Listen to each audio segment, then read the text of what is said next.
Imagine waking up to the world's weight pressing down on your chest. Your thoughts race, your heart feels heavy, and no matter how hard you try, you can't shake off the sadness. Does this sound familiar?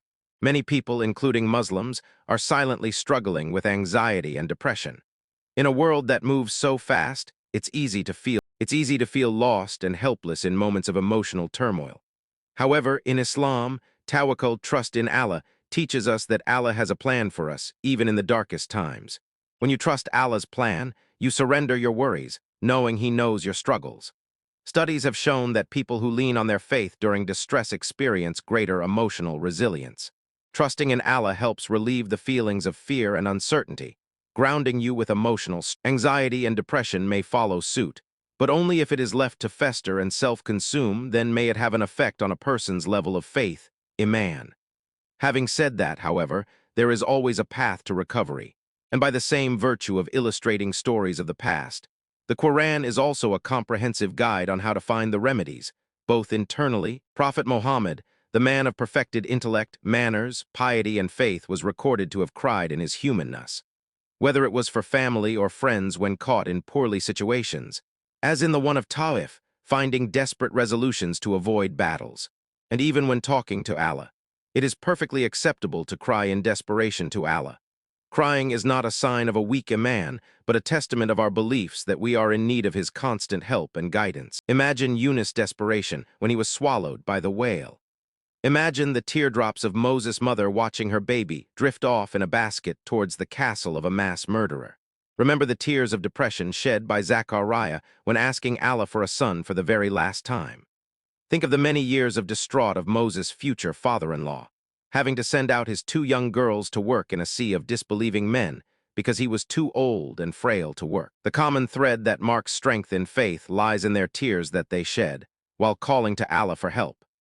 Just because the situation has become a bit strained, or you have made poor choices, or there is someone in your family who is constantly picking on you or even bullying you, don't let this turn to Allah with the will to move on. Imagine if Adam decided that his one mistake was going to define him for the rest of his existence. That would have marked the demise of decent humanity.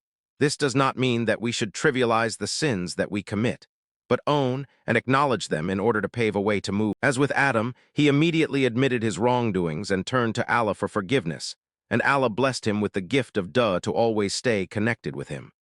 Obviously, his return to Jannah, as with all prophets, is testament to this. And if our Father was able to make amends, so will we.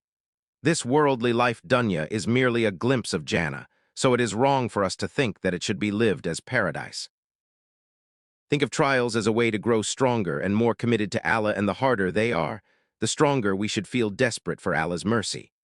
In one of Prophet Muhammad's darkest moments, when he was taunted and mocked for the death of his son, Allah revealed Surah Al-Kawthar for him, promising abundance like no other, while having those who taunted and mocked cut off from Allah. What type of worldly comfort could possibly compete with the abundance of the afterlife?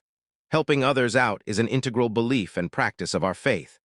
After Moses' unfortunate encounter with an aristocrat of Pharaoh, which resulted in the latter's death, Moses disappeared as a fugitive, as a running target through the deserts. While finding himself deadbeat, homeless, jobless, and without a penny in his name, Moses turned to Allah for redemption. Right after his du'a, Allah handed him the opportunity to help 2 young women who were struggling with their cattle. After making more du'a for further recompense, one of the sisters beckoned him for a job interview with their father. He was then hired, married to the sister, and given a place to live and work for a good 8 years. Removing hardship for others ultimately leads to Allah rewarding you with terms beyond imagination. Quranic verse. Allah never burdens a soul beyond what it can bear. Allah provides believers the tools to work through the problems that they face. It could be using new skills to get a job. It could be looking for a mediator to solve a litigation problem from reaching the courts.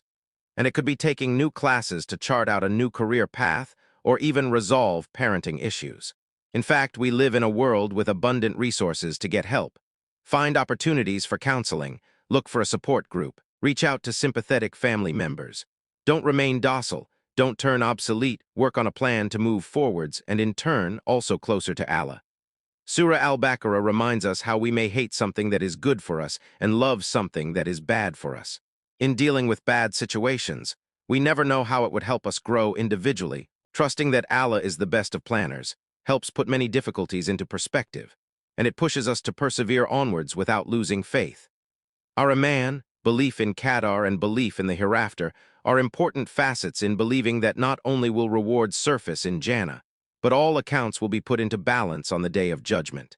These accounts will reflect injustice, oppression, and our levels of patience and perseverance in dealing with everything that happens has been pre-written, so we need to have full faith in predestination. We need to bear challenges with wisdom and patience, rather than relentless fear and self-destruction. Sadness, anxiety, and depression are normal elements that linger in the heart.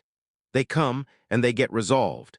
They are not a sign of weakness unless we decide to let them consume us in a negative fashion. The Quran provides a solace with our own stories, only magnified through the stories of the most pious who came before us, to also act as a guide and remedy for our own problems. This makes the Quran alone a great resource for the grieving, the oppressed, the abandoned, the bereft, the struggling. This makes the Quran alone a great resource for the grieving, the oppressed, the abandoned, the bereft. Islam offers a well-rounded approach to addressing anxiety and depression, one that incorporates spiritual, psychological, and practical strategies. You can navigate through emotional challenges with grace and faith by embracing tools such as tawakkul, salah, dhikr, and seeking professional help when needed. Islam reminds us that every hardship is a test, and with Allah's guidance, we have the strength to overcome.